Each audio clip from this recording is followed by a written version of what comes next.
this edition wouldn't be make or break, but man, it could have huge upside and a tremendous payoff. What's up, it's your boy Cintron, come back at you with another analysis video, and I kid you not, that's my real name.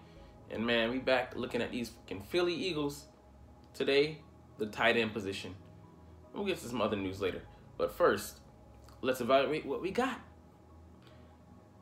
We have one of the best tight end rooms in the league, and it all starts and pretty much ends with Dallas Goedert. The one Dallas that goes to the Super Bowl in the last 28 years. You Dallas fans. But he brings a lot, man, to this position.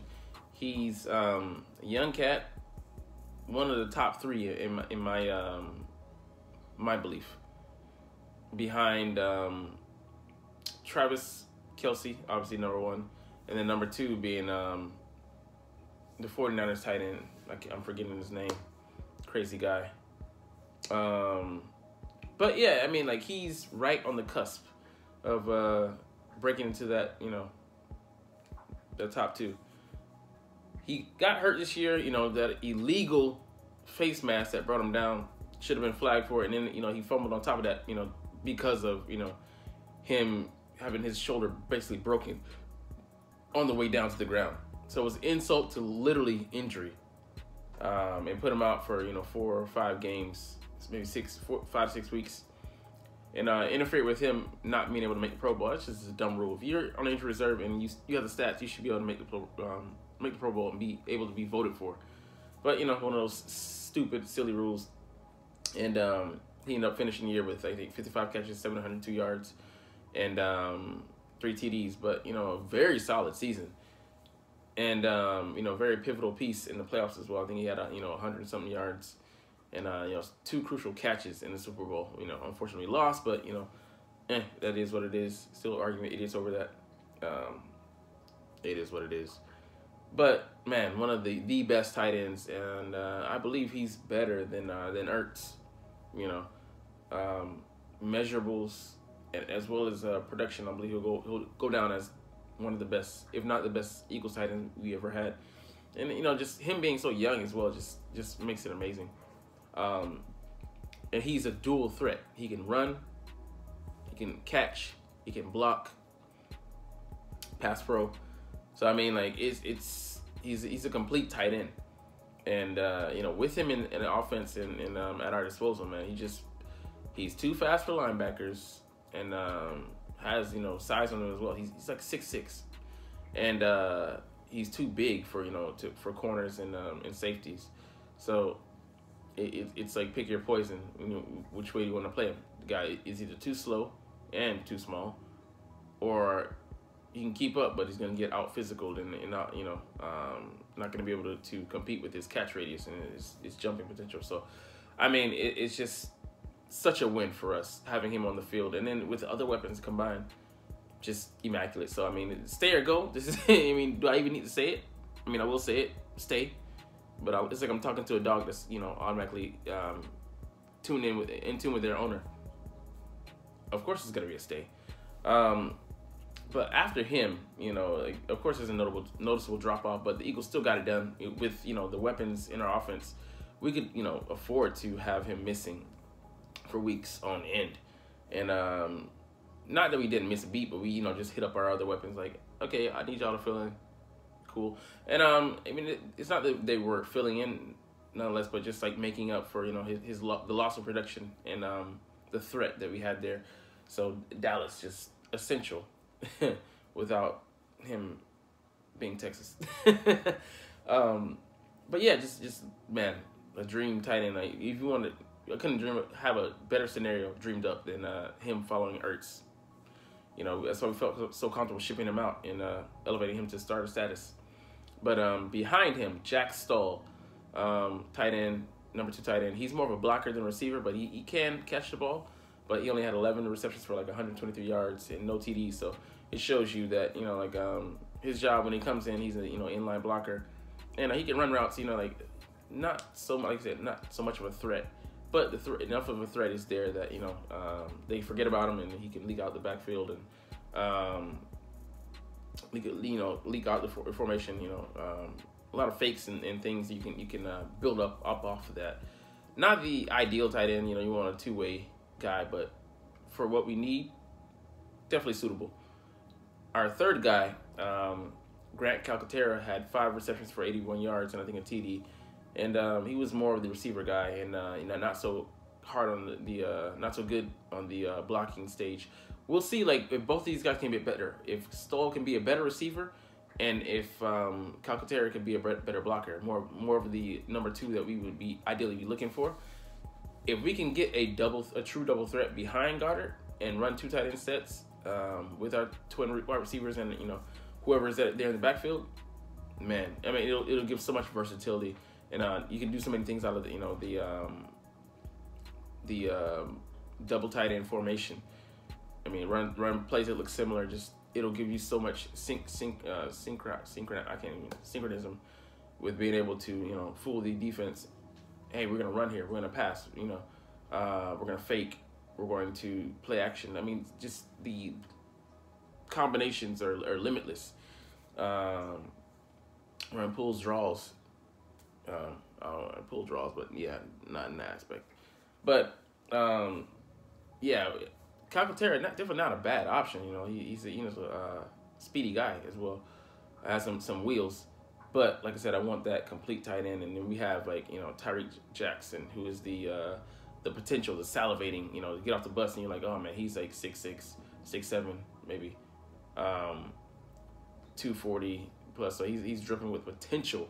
But up to this point, that's all it is. And he's gotten hurt, past couple of years, and hasn't been able to truly work himself work on that craft. He's switching over from quarterback, so a lot of potential there. But thank goodness we have the practice squad, and I don't think there's a limitation on how many years or times you can put someone on the practice squad, and it can keep him for development. But this might be his last chance at a roster spot, and really us developing him, because we have other mouths to feed, and who wants to waste time on a number 4 tight end when you have guys that you can bring in. So I mean, if we were to draft somebody or bring in find somebody who slipped that could fit. I mean, either one of these streams. I mean, we're not an extreme blocker. We have one of those guys on the roster already.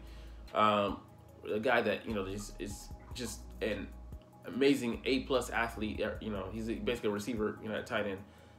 We'd be willing to work that in, because that's why we keep Tyreek Jackson around, because he's just, if he ever gets it right, man, he'll be such a threat. And then having 2 of those guys especially in the red zone packages, deadly. So we can find one of those guys in the draft or in free agency, man. A Conquo that the Titans tight end, man, just speedy guy. Saints tight end in that mold, that guy just is a beast, fast, burned us in the game when he played. So that would be ideal, but I'll be fine with developing the options that we had. If we go into this, next year, 2023, with the guys that we have currently, we won't be worse for the wear. So let's move on to a couple of issues around the league. Number 1, Bobby Wagner got released by the Rams. He signed that 5-year, $50 million contract with them, but after 1 year, they've scrapped him.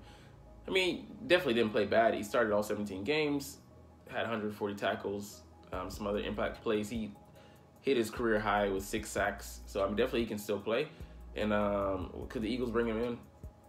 Potentially, but I think he'll probably be priced out of our market. But it would be a great pickup, man. That would be excellent. Even just for a 1-year rental. Trial, just go all in this year. And like Philly 500 said, one of my favorite Eagles podcasters, the Eagles gonna stay aggressive and probably gonna go stay with the modus operandi, go all in, man, not leave any stone unturned. I hope they do that in the D coordinator spot, which we'll get to now. Joseph Vance, man, he chose the Broncos over here. So I'm like, what is it with guys shunning us this offseason? I was like, it's just taking so long. I felt like it might, take a while. Might be a while, and that's just a bad omen that what is up with the job? Why, people should be jumping at the chance to be the D coordinator here, in prime position.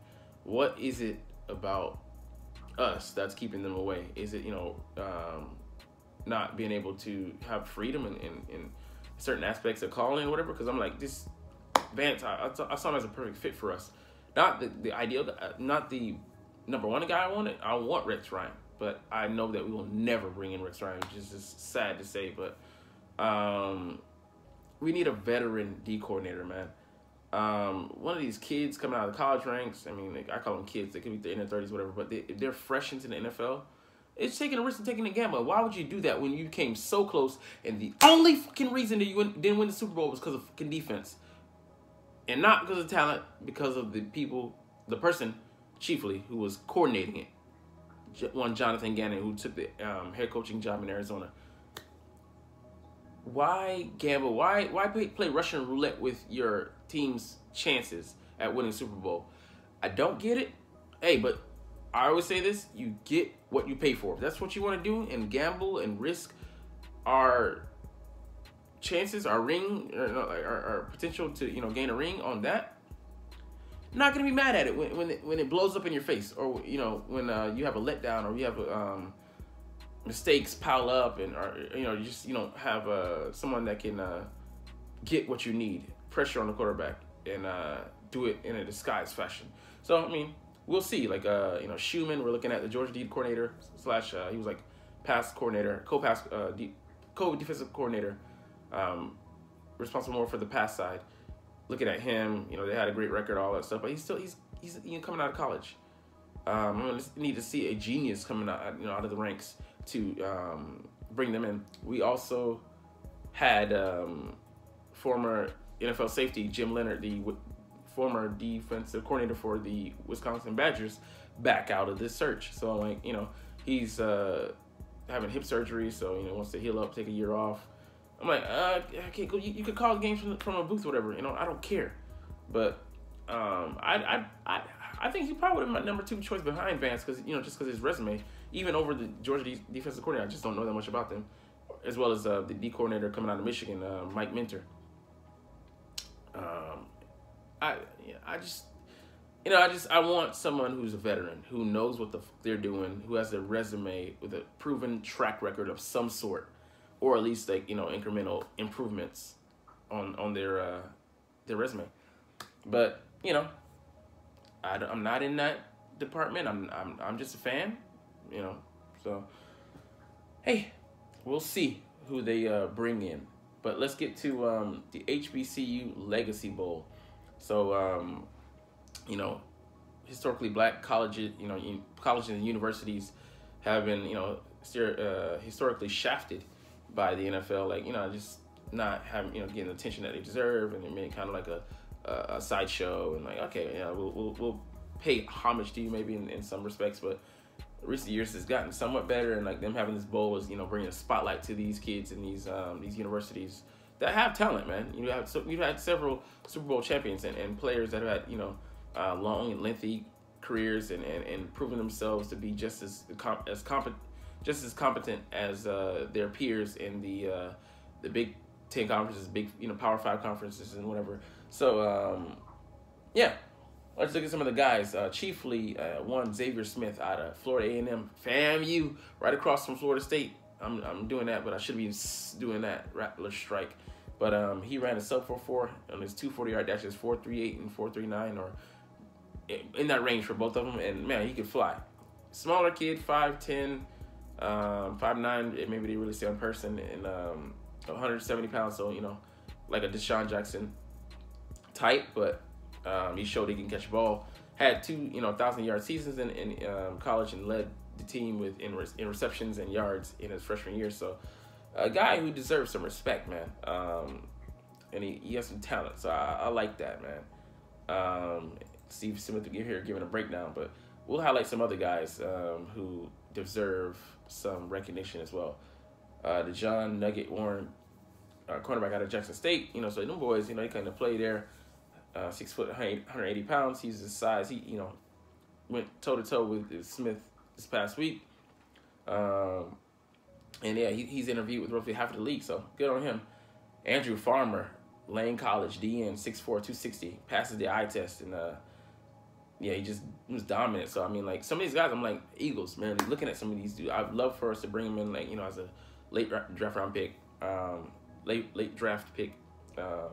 So Darius Hagans, man, I'm like looking at this guy, Virginia State running back, 6 foot, 207, 4.4 speed. Man, you know, if we're gonna get a Miles replacement, he come on a cheap, maybe, you know, a late round pick, and you know, be a bargain there. Because I'm like, if you're running back, I believe that translate. That's one position that you should translate easily. You know, from, I guess, you know, ranking to division to division. Imagine D3, D2, D1. If you can run the ball, you can run the fucking ball. He has good hands as well. So another running back, 6 foot, buck 88. I'm like, I'm like, too light. I don't want a guy like that. He needs to beef up. Another lineman, Joshua Pryor, DL Bowie State, 6'5", 255. Could be an end, really big guy. He could put on a lot of weight and have a lot of potential. He's got good burst, tenacity, and potential. So, you know, we'll see. Like, and then this guy, J.J. Holloman, he transferred out from Georgia. Was a Bulldog, but, you know, and maybe an SA case got him out of there. But 6'3", 215, and reports say he ran in like the 4.49, 4.4 range. So, I mean, like I said, I'm looking for that guy that could be a game breaker as our third receiver and really make us indefensible. So, a lot of good prospects to look at here, man. And the last thing we'll close out with here is Dalvin Cook. He could be target, as well as Derrick Henry. And both these guys, I mean, they could be, you know, traded or, you know, salary cap casualties, and we'll see. They could save money, but, you know, Dalvin Cook, I mean, he's more in the mold of what's his name, Miles Sanders. But Miles is younger, and he could be a smidge more talented. But I'm like, there's pretty much the same back. If Miles is willing to take the same amount of money, because I mean, Dalvin's not going to be free. He's going to, you know, come with, you know, a sizable package. I don't see what the upside is, you know, to signing him, especially trading for him and wasting a pick, or like, you know, just throwing money at him. So I'd rather stick with Miles if that's the case. That's just my personal opinion, even given how talented number 4 from Minnesota is. But Derrick Henry, okay, of course, you know, if we could have a chance with him, he's a beast. But like, it's the same thing as well. His price tag, he's on the hook for $16 million this year, so definitely a no-no. And then 4-year, $50 million contract is running out this year. It's be the last year of his deal. I'm like, just, you know, is it really worth it? And he's like, I think 29, almost on the verge of turning 30. So, or I think so. So just older back, and he's got so much wear and tear on the tread, so on the tires. For a 1 or 2 year rental, okay, sure, maybe, but it has to be at a price tag that that's palatable. So I mean, if you're gonna go that route, I'd rather bring in a rookie, because the easiest position that, you know, to transfer over to the NFL, your skills wise, and to make it easier transition is running back. So plug and play those guys. But yeah, that's just me. That's just my opinion. And that's all we have for today. So we're gonna get up out of here. But as always, it's fly, Eagles, fly, and let's motherfucking go. Like, comment, share, subscribe if you want. Thanks for watching. Check me out at Cintron Anime, Cintron Life, or Cintron Laughs, or other social media.